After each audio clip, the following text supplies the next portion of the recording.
열왕기상 8장, 구약성경 525쪽입니다.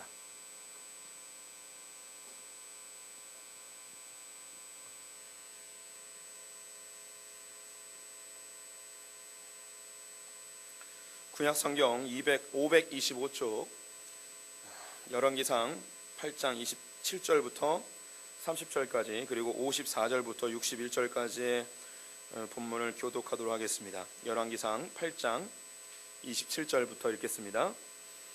하나님이 참으로 땅에 거하시리이까 하늘과 하늘들의 하늘이라도 주를 용납하지 못하겠거든 하물며 내가 건축한 이 성전이오리이까.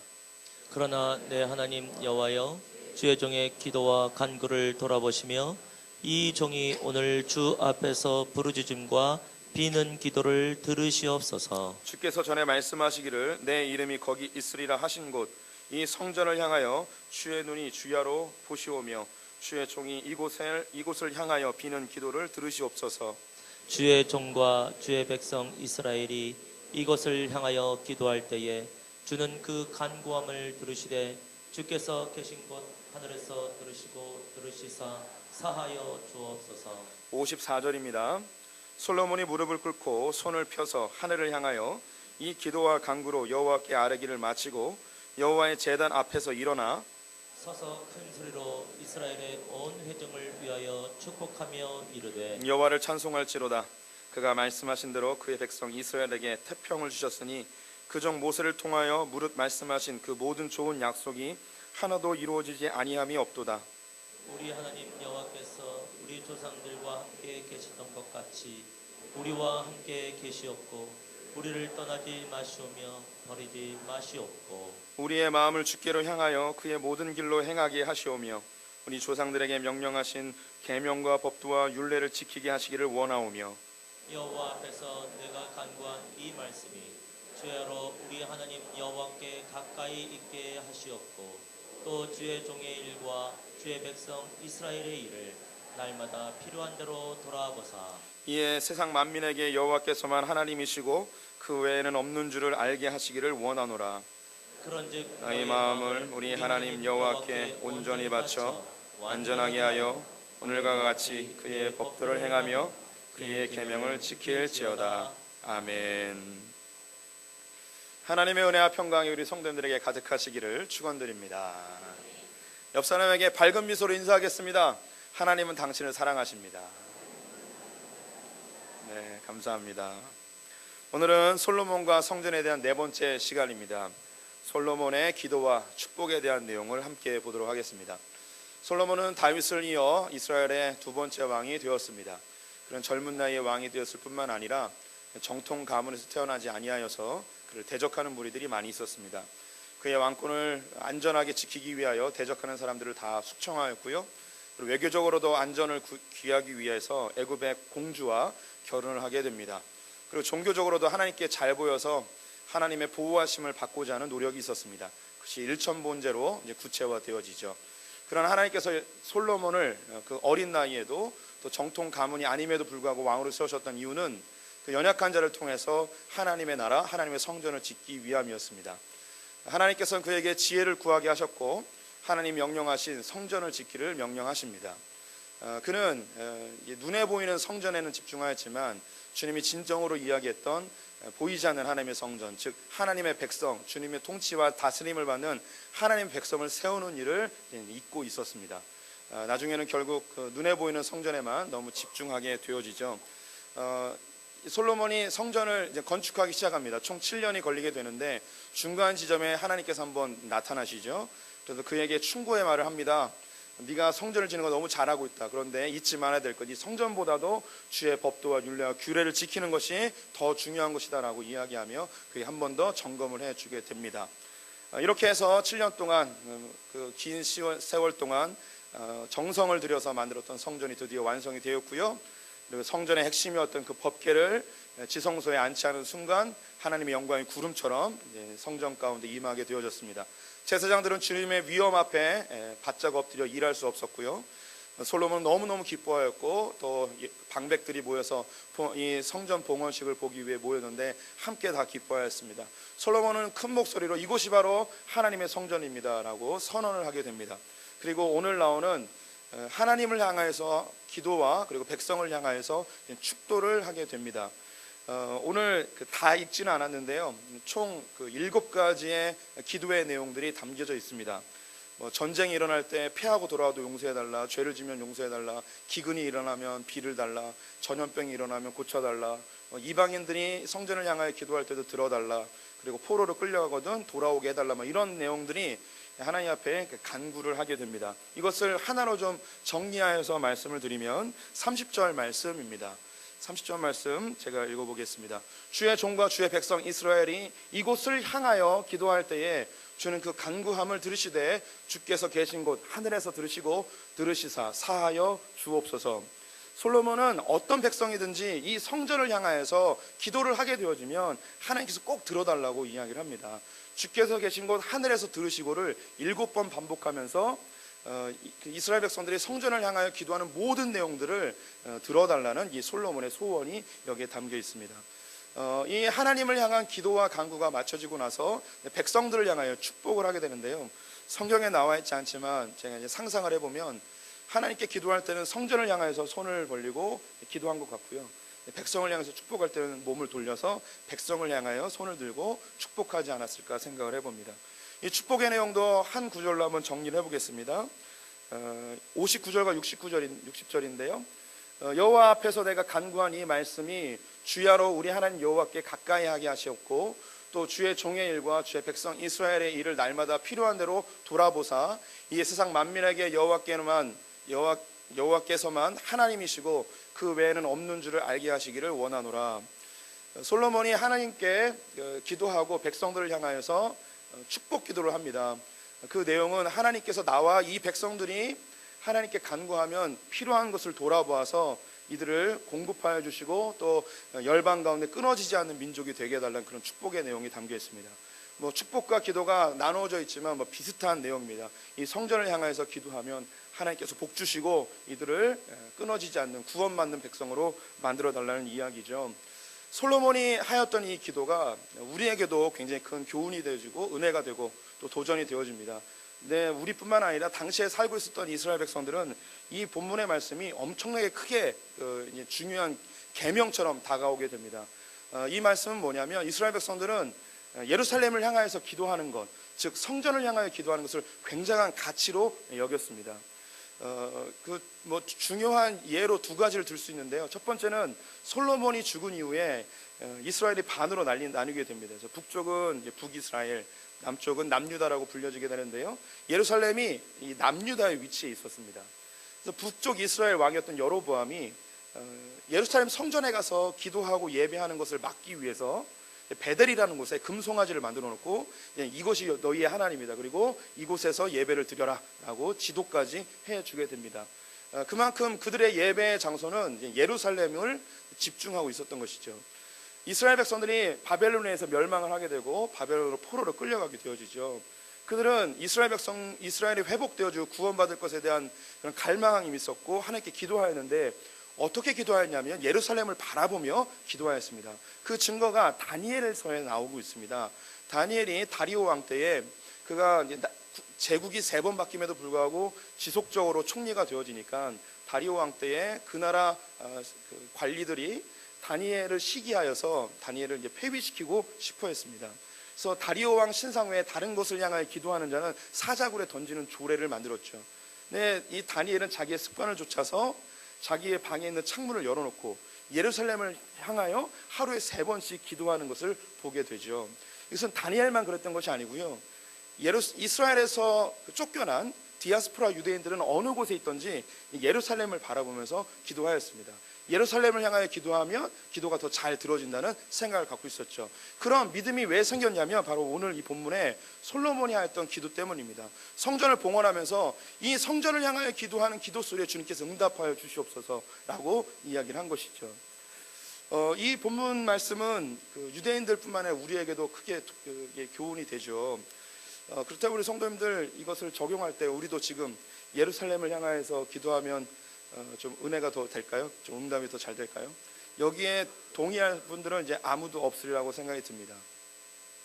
우리는 예루살렘을 향하여서 기도하지 않아도 되죠. 그런데 이런 유사한 신앙이 기독교 안에 많이 형성이 되어 있는데요. 제가 질문을 하나 드리도록 하겠습니다. 우리 성도님들 교회에서 기도하는 것과 집에서 기도하는 것 중에 어떤 게 더 효력이 좋을까요? 하나 더 질문할게요. 새벽 기도 나와서 기도하는 것과 출근할 때 버스 안에서 기도하는 것 중에 어떤 게 더 효력이 좋을까요? 새벽 기도 나와서 교회에 나와서 이제 우리가 여기 이제 많이 형성이 되어 있는 우리의 신앙이에요. 제가 답을 말씀드릴게요. 집에서 기도하든 교회에서 기도하든 효력은 똑같습니다. 아멘이 안 되죠. 교회에 더 나와서 기도해야지 하나님 더 잘 들어줄 것 같은 그런 생각이 들죠. 새벽 기도 나와서 기도하든 만원 버스 안에서 기도하든 하나님은 무소부재하신 분이십니다. 그래서 어디서나 기도해도 다 들어주시죠. 그런데 우리 한국교회 성도님들은 교회에 나와서, 또 여긴 교회도 아니죠, 성전에 나와서 우리 기도해야지 주님께서 더 잘 들어주신다는 그런 생각을 갖고 있어요. 예루살렘을 향하여서 기도하는 것은 틀렸지만 교회에 나와서 기도하는 것은 맞다고 생각하는 경향이 많이 있습니다. 제가 우리 성도님들 교회에 나와서 기도하지 말라는 건 아니고요. 하나님은 어디나 계십니다. 그런데 교회에서 기도하는 것이 조금 더 유익합니다. 집에 있으면 텔레비전도 있고요. 그리고 애들이 방해하고요. 핸드폰이 방해하고, 또 기도하던 장소가 아니었기 때문에 우리가 또 그 낯설음이 있습니다. 하지만 교회에 나오게 되면 우리가 이제 기도하던 익숙함이 이곳에 있게 되죠. 그리고 합심해서 기도할 때에 또 그 기도의 힘이 또 나타나게 되는 것을 보게 됩니다. 내일부터 이제 특별 새벽 기도인데요. 이 본문에 은혜를 받으셔서 어디서나 기도해도 되는구나. 그래서 목사님은 성전에서 기도하시고 저는 집에서 기도하겠습니다. 그리고 뭐 어떻게 기도해도 되니까 누워서 기도하도록 하겠습니다. 저는 잠결에 기도하도록 하겠습니다. 뭐 이렇게 말씀하시는 분들이 있다면 주님은 이해하시지만 저는 이해가 좀 어렵습니다. 그래서 교회가 그 신앙 훈련의 그 과정으로 우리 성도님들 그 새벽 기도로 초대하고 싶은데요. 뭐 우리 성도님들이요, 일주일 동안 다 나오는 거 어려운 분들도 계세요. 그럼 우리가 이제 결정을 하는 거예요. 우리가 이제 12일이거든요. 그래서 이제 2주 동안 한 번은 나오겠다, 혹은 2주 동안 이틀은 나오겠다라고 결정을 하시기 바랍니다. 1월생은 첫째 날, 2월생은 둘째 날, 12월생은 마지막 주 토요일 날, 두 번 나온다고 생각하는 분은 1, 2월 달은 첫째 날, 3, 4월 달은 둘째 날, 뭐 이렇게 하시고, 뭐 이제 자기 스스로 결정을 하세요. 이것이 이제 우리가 육체의 연단이 유익이 있지만 경건의 훈련은 큰 복이 있음을 우리 성도님들이 기억하시고 성전에 나와서 함께 우리 힘 모아서 기도하는 이 특별 새벽 기도회가 되길 바라는데요. 그런데 오늘 이 본문이 그렇게 좀 뭐 한국 교회도 많이 이용했지만 성전에서 기도하고 성전을 잘 짓고 성전을 마치 예루살렘처럼, 그리고 하나님의 처소인 것처럼 그렇게 신앙 훈련된 부분들이 많이 있습니다. 그런데 이 본문이 정말 그런 성전을 향해서, 즉 교회를 향해서 기도할 때 주님이 더 잘 들어주시는 그런 기도냐, 이게 우리의 태도냐 신앙이냐 이런 것을 이야기하는 것 같지는 않아요. 그렇지만 하나님께서 왜 이 성전을 향하여 기도하게 하시고 또 솔로몬이 그렇게 이야기할 때 주님께서 그 기도를 받으셨을까요? 솔로몬과 그의 백성들이 크게 착각했던 부분이 뭐냐면 바로 그 건물이었습니다. 그 성전을 향하여서 기도하면 하나님께서 잘 들어주신다고 생각했어요. 근데 하나님이 이야기하신 중요한 부분을 잊고 있었어요. 그것이 무엇인지 살펴보도록 하겠습니다. 오늘 본문 중에 제일 중요한 부분인데요, 오늘 성경 말씀 29절 말씀을 같이 읽어보도록 하겠습니다. 성경 29절 말씀 같이 읽겠습니다. 주께서 전에 말씀하시기를 내 이름이 거기 있으리라 하신 곳 이 성전을 향하여 주의 눈이 주야로 보시오며 주의 종이 이곳을 향하여 비는 기도를 들으시옵소서. 아멘.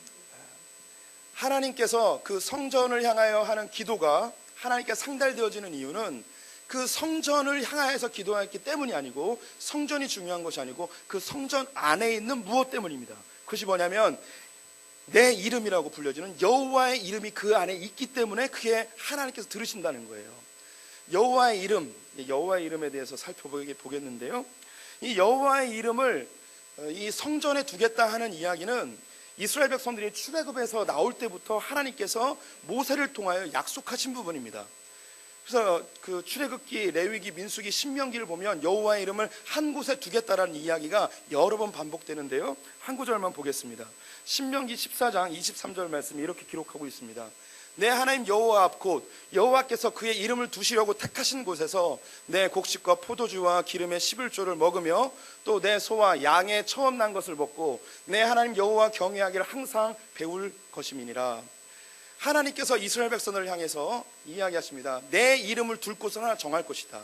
그곳에서 제사를 드리고 하나님께 예배하는 곳이 될 것이다. 그곳에 나와서 예배하라는 거예요. 그런데 이 모세오경에서는 하나님께서 자기의 이름을 두실 곳을 정해주지 않으세요. 한 곳을 정해주겠다는 거예요. 시간이 쭉 지나서 하나님의 이름을 둘 곳을 정하십니다. 그곳이 어디냐? 그곳이 다윗이 정한 곳이에요. 8장 열왕기상 8장 17절과 18절 말씀을 제가 읽겠습니다. 내 아버지 다윗이 이스라엘의 하나님 여호와의 이름을 위하여 성전을 건축할 마음이 있었더니 여호와께서 내 아버지 다윗에게 이르시되 내가 내 이름을 위하여 성전을 건축할 마음이 있으니 내 마음이 내게 있는 것이 좋도다. 하나님께서 자기의 이름을 어디에 두실지 결정을 안 하셨어요. 그 결정할 때를 기다리고 있었던 것이죠. 근데 하나님의 이름을 둘 곳을 결정했는데 누구를 통해서 결정하시냐면 다윗을 통해서 결정하십니다. 왜 다윗을 통하여 결정하였는지 다윗의 삶을 우리가 잘 알죠. 하나님의 법궤를 위하여 성전을 짓기로 결정합니다. 그래서 하나님이 너무 감동하세요. 내가 집이 필요한 사람이 아닌데 날 위하여서 이런 집을 짓는다니 너 너무 아름답다 하며 그의 마음을 받아줍니다. 그래 내가 결정하는데 네가 짓는 그 성전에 내 이름을 두겠다라고 하며 하나님께서 다윗이 짓는 그 성전에 이름을 두기로 결정하시는 거죠. 즉 성전의 목적은 무엇이냐면 성전의 목적은요 예배의 목적도 아니고 그들이 기도하는 대상의 목적도 아니고 성전의 목적은 여호와의 이름을 두는 처소예요. 성전보다 더 중요한 게 뭐냐면 여호와의 이름이에요. 여호와의 이름. 그러면 이 여호와의 이름이 뭘까? 그 여호와의 이름이 뭘까? 여호와의 이름이 도대체 뭐길래 성전 안에 두고자 하는가? 어떤 물체인가? 아니면 그냥 현판인가? 아니면 이름은 적인 종인가? 여호와의 이름이 도대체 뭐길래 이걸 성전 안에 두고자 하는가? 여호와의 이름을 성경에서 너무나 많이 등장하는데요, 두 가지로 정리를 하면 첫 번째, 여호와의 이름은 하나님의 언약입니다. 언약. 하나님의 이름을 걸고 하나님의 여호와라는 이름을 걸고 자기의 백성을 선택하였는데 결코 버리지 아니하겠다는 주님의 약속을 상징합니다. 사무엘상 12장 22절 말씀 같이 읽어보도록 하겠습니다. 함께 읽습니다. 여호와께서는 너희를 자기 백성으로 삼으신 것을 기뻐하셨으므로 여호와께서는 그의 크신 이름을 위해서라도 자기 백성을 버리지 아니하실 것이요. 이 말씀은 사무엘이 사역을 마치고 죽을 때, 사역을 마칠 때쯤에 사역이 끝나니까 백성들이 두려워합니다. 사무엘이 사라지니까. 그때 내가 너희를 위하여 기도를 쉬는 죄를 범치 아니하겠다라고 이야기하면서 나를 의지하지 말고 하나님의 이름을 의지해라라고 이야기합니다. 왜냐? 하나님의 이름은 너희 백성들을 결코 버리지 않으시는 그런 언약의 하나님이시라는 거예요. 하나님의 이름, 여호와의 이름에 담겨있는 중요한 의미는 하나님의 언약, 하나님이 택한 백성들은 결코 포기하지 않으신다는 것입니다. 하나님이 우리를 선택할 때, 이스라엘을 선택할 때 조건과 그들의 의로움과 그들의 공로를 보고 선택한 것이 아니고 그들이 죄인 되었을 때 그들을 건져내셨습니다. 그들이 여전히 죄 가운데 살아갈지라도 하나님께서는 그들을 향한 목적과 계획을 결코 포기하지 않으신다는 것을 하나님의 이름 여호와라고 딱 써붙이고 결코 이 백성들을 버리지 않을 거야, 반드시 성취해낼 거야 하는 것이 바로 여호와의 이름입니다. 여호와의 이름에 한 가지 더 의미가 있는데 그것은 하나님께서 성취하시는 구원입니다. 이 백성들이 죄악으로 치달을지라도 하나님께서는 그 백성들을 건져내셔서 구원하여서 하나님이 하고자 하는 일을 하시는 하나님의 구원의 상징이 여호와의 이름이죠. 시편 54편 1절과 2절 말씀도 같이 한번 읽어보길 원합니다. 함께 읽겠습니다. 하나님이여 주의 이름으로 나를 구원하시고 주의 힘으로 나를 변호하소서. 하나님이여 내 기도를 들으시며 내 입의 말에 귀를 기울이소서. 하나님의 이름은, 여호와의 이름은 구원을 이야기합니다. 그래서 그 주님의 이름을 부르는 자는 하나님께서 구원해 주신다고 이야기합니다. 우리가 잘 알고 있는 주의 이름을 부르는 자는 구원을 얻으리라, 이 말에 이 주의 이름이 바로 여호와의 이름입니다. 주라는 단어가 신약에 오면, 여호와라는 단어가 신약에 오면 주라는 단어로 바뀌게 됩니다. 그래서 주의 이름, 여호와의 이름은 똑같은 말입니다. 그래서 여호와의 이름 안에는 자기 백성들이 어느 곳에든 어디에 처해 있든 어떤 죄를 짓든 자기의 이름을 부르는 자는 구원해 내겠다는 그 하나님의 전능하심이 이 여호와의 이름에 담겨 있습니다. 그래서 이 두 가지가 담겨 있는 거예요. 주님의 언약과 주님의 구원이 담겨 있습니다. 이것을 솔로몬이 똑같이 기도를 합니다. 솔로몬이 하나님을 향해서 기도할 때 우리 백성을 구원하여 주십시오, 어떤 죄를 지었더라도 구원해 주십시오 라는 기도와 축복해 주십시오, 이 백성을 절대 버리지 말아 주십시오, 하나님의 언약을 반드시 성취하여 주시옵소서 라는 고백이 기도와 축복에 담겨져 있습니다. 그런데 이 솔로몬이 큰 실수를 한 것이 성전에 그것이 있다고 생각했지 하나님의 이름에 그것이 있다고 생각하지 못했어요. 그럼 여호와의 이름, 이걸 어떻게 성전에 담아 놓을 수 있을까요? 이름표를 써서 놓을까요? 현판을 써서 놓을까요? 종이에 써서 놓을까요? 그래서 여호와의 이름이 무엇인지 구체적으로 주님께서 알려주십니다. 사무엘하 6장 2절 말씀, 이 구절을 우리 성도님들이 평생 기억하셨으면 좋겠습니다. 함께 읽어보겠습니다. 다윗이 일어나 자기와 함께 있는 모든 사람과 더불어 바알레 유다로 가서 거기서 하나님의 궤를 메어 오려 하니 그 궤는 그룹들 사이에 좌장하신 만군의 여호와의 이름으로 불리는 것이라. 아멘. 만군의 여호와의 이름이 뭐라고요? 하나님의 언약궤예요. 하나님의 언약궤 안에 뭐가 있냐면 여호와의 이름이 있는 거예요. 이 언약궤가 상징하는 게 뭐냐면 주님의 구원과 주님의 언약이 여기에 담겨 있는 거예요. 그래서 십계명 돌판 2개가 담겨 있는 그 법궤가 하나님의 이름이에요. 하나님의 현현, 하나님의 실체가 바로 그 법궤에 있던 것이었습니다. 그런데 이스라엘 백성들이 반복적으로 말씀드리지만 하나님의 이름을 바라보며 주님의 이름을 부르며 기도하기보다는 그 성전 자체에만 집중하게 된 나머지 그들이 하나님 앞에 멸망받게 되었습니다. 그들은 신앙생활을 하지 못하고 종교생활을 하였습니다. 성전에 와서 1년에 3번씩 기도하면 하나님께서 복 주실 줄 알았어요. 성전에 와서 예배 잘 드리면 하나님께서 지켜주실 줄 알았어요. 성전에서 11조 잘 내고 재물 잘 드리면 하나님께서 그들의 소원을 다 들어주실 줄 알았어요. 그들은 성전이 하나님의 그 실체인 줄 알았던 것이죠. 그런데 그 성전이 있었지만 그들의 신앙 속에 무엇이 있었냐면 여호와의 이름이 없었습니다. 결국 바벨론에 의하여서 이스라엘 백성들이 다 멸망하게 되고 성전이 다 무너져 내리게 되어졌죠. 무너져 내리고 난 다음에 백성들 가운데 한 가지 소망이 있었는데 그것이 뭐냐면 성전을 다시 세우는 거예요. 그들은 여전히 깨닫지 못하는 것이죠. 여호와의 이름이 중요한데 계속해서 건물로서의 성전만 집중을 하는 거예요. 그래서 스룹바벨의 성전이 멋지게 지어졌지만 그 안에 하나님의 영광이 임재하지 않게 되어지죠. 왜냐하면 그 안에 뭐가 없었냐면 여호와의 이름이 없었던 거예요. 성전만 지어지면 이스라엘이 구원받을 줄 알았어요. 그래서 바벨론에서 70년 만에 귀한 달에서 성전이 건축되었을 때 이제 이스라엘이 회복되는구나 라고 생각을 했는데 그 이후로도 400년 동안 나라가 다시 세워지지 않고 끊임없이 고통의 세월들만 나라가 바뀌면서 그들은 더 참혹한 삶으로 치닫게 되어집니다. 그러자 안타까우신 하나님께서는 그들에게 알려주십니다. 너희들이 구할 것은 성전을 짓는 것이 아니고 여호와의 이름을 불러야 된다.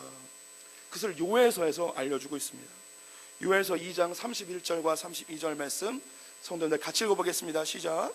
여호와의 크고 두려운 날이 이르기 전에 해가 어두워지고 달이 핏빛같이 변하려니와 누구든지 여호와의 이름을 부르는 자는 구원을 얻으리니 이는 나 여호와의 말대로 시온산과 예루살렘에서 피할 자가 있을 것이며 남은 자 중에 나 여호와를 부름을 받을 자가 있을 것임이니라. 요엘 선지자를 통하여서 이스라엘 백성들에게 선포합니다. 너희들이 여호와의 이름을 불러야지 구원을 받을 수 있다. 성전을 멋지게 짓는다고 구원을 받는 게 아니다. 눈에 보이는 성전, 눈에 보이는 신앙생활 이걸 잘한다고 해서 너희가 구원받는 게 아니고 여호와의 이름을 불러야 된다 라고 이야기합니다. 여호와의 이름이 법궤였잖아요. 근데 법궤가 사라진 거예요. 그랬더니 하나님께서 이 여호와의 이름이 다시 나타날 것에 대하여 갈망하는 말씀을 하게 되죠. 시편 118편 26절 같이 읽겠습니다. 시작. 여호와의 이름으로 오시는 자가 복이 있음이 우리가 여호와의 집에서 너희를 축복하였도다. 하나님께서 이스라엘 백성들에게 소망을 주십니다. 성전이 지어졌는데 하나님의 나라가 세워지지 않았습니다. 이스라엘이 회복되지 않았어요. 그 이유가 뭐냐면 성전이 중요한 것이 아니고 여호와의 이름을 불러야 되는데 이 여호와의 이름이 사라져버렸죠. 법궤가 사라졌으니.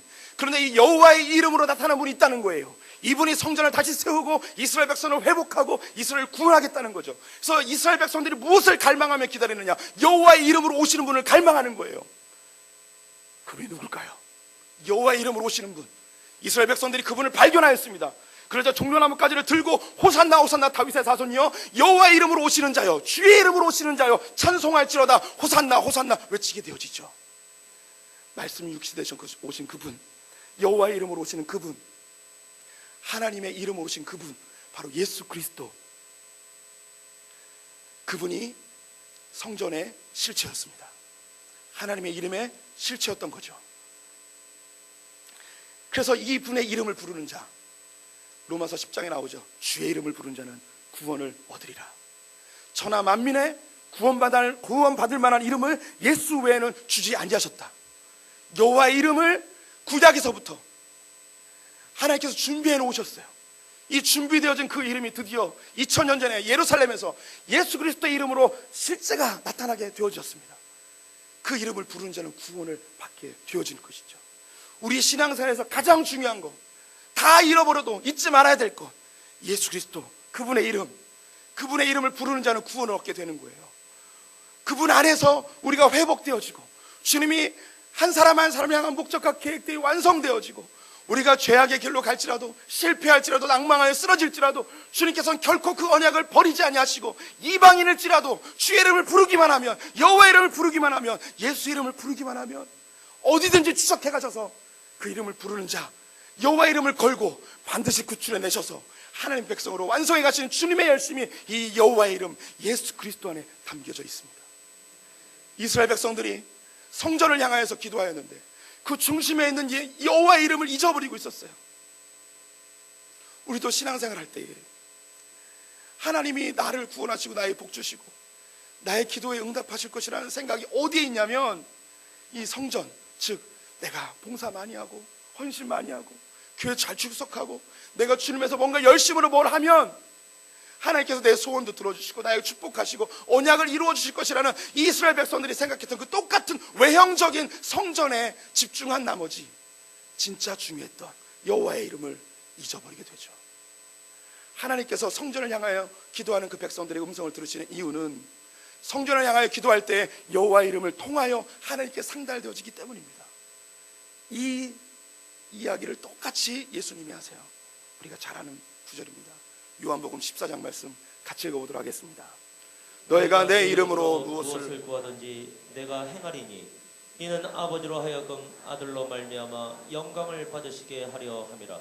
내 이름으로 무엇이든지 내게 구하면 내가 행하리라. 아멘.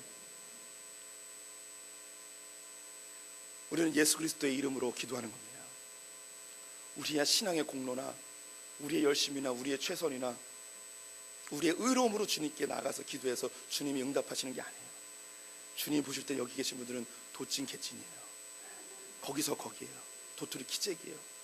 잘나면 얼마나 더 잘났으며 의로우면 얼마나 더 의롭겠습니까? 주님 볼 때는 다 죄인이죠. 그런데 주님께서 이 하나님의 성전, 즉 우리 성도님들의 그 중심에 있는 영접하신 그 예수 그리스도의 이름으로 기도하면, 내 열심이 아닌 그 주님의 이름으로 기도하면 주님께서 우리의 기도에 신실히 응답해 주시겠다고 약속하시는 거죠. 그래서 우리가 신약의 교회들은 기도할 때마다 예수님의 이름으로 기도드렸습니다를 하게 되는 것입니다. 우리 성도님들, 성경이 너무 오묘하지 않습니까? 이 이야기가 이 솔로몬이 지었던 이 성전은요, 지금으로부터 3000년 전에 있었던 성전이에요. 그곳에서부터 하나님이 준비하신 그 여호와의 이름이 우리 가운데 실체로 드러나 우리에게 명확하게 그 구약에 이야기했던 그림자 같았던 이야기가 우리 눈에 명확하게 나타나는 이런 놀라운 일들이 우리에게 일어납니다. 신앙생활을요, 그냥 단순히 종교생활이라고 생각하지 마십시오. 하나님 살아계세요. 그리고 이 말씀을 통해서 명확하게 우리가 어디로 가야 될지 지도해 주고 계십니다. 주님의 이름을 두고자 했던 그곳, 다윗이 정하였던 그곳이 바로 예루살렘이었는데요, 이곳은요 이미 지금부터 4000년 전에 아브라함이 자기의 아들 이삭을 바치기 위하여 모리아산에 가서 그곳에 하나님의 영광이 나타날 것을 꿈꾸며 여호와 이래 주님께서 준비하시겠다는 주님의 이름을 준비하는 그곳, 다윗이 준비할 그곳, 우리를 위하여 십자가에 돌아가시고 우리를 구원하시기로 결정한 그곳 골고다 언덕, 그 예루살렘을 주님께서는 그 이전부터 계획하시고 그곳에서 준비하신 주님의 이름 예수 그리스도 만왕의 왕, 그분이 우리를 위하여 그곳에 나타나 주셨습니다. 성도님들, 내일부터 특별 새벽기도입니다. 주님께 나오셔서 주님의 이름으로 마음껏 기도하는 시간 됐으면 좋겠습니다. 집에서 기도하셔도 주님은 들어주세요. 여호와의 이름으로, 주님의 이름을 기도하며 교회에서 기도해도 주님 들어주십니다. 그런데 제가 장담하건대 집에서 그 시간에 아무도 기도하진 않습니다. 우리가 몸을 복종시켜서 이곳에 나와서 1년에 한 차례 있는 거죠. 하나님의 은혜가 특별히 정한 이 시간에 주님께서 우리를 집중하여 보시며 여호와의 이름으로, 주님의 이름으로 두세 사람이 모인 곳에 내가 너희와 함께 하겠다고 약속해 주셨는데, 이곳에서 함께 기도할 때 주님이 우리의 기도를 신신응답하시고 우리의 삶을 주님의 풍성한 길로 인도해 주실 줄 믿습니다. 이번 특별 새벽 기도회 동안 여호와의 이름, 예수의 이름을 마음껏 부르는 분들 되시길 축원드립니다. 우리 찬양 한곡 하겠습니다.